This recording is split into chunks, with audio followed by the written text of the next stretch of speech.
দেখো এইভাবে উল্টে পাল্টে সেকে তুলে নিতে হবে।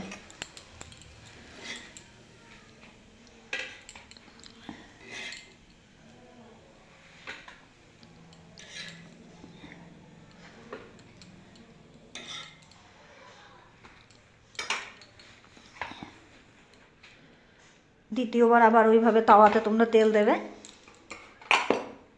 আসলে কি বলো তো, এটা মাটির তাওয়া থাকলে না বেশি ভালো হয়।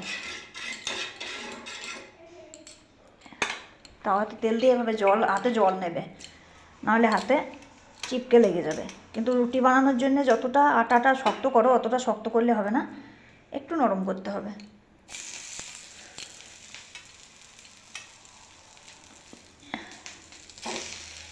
এইভাবে তোমরা আবার দিয়ে দেবে এটা।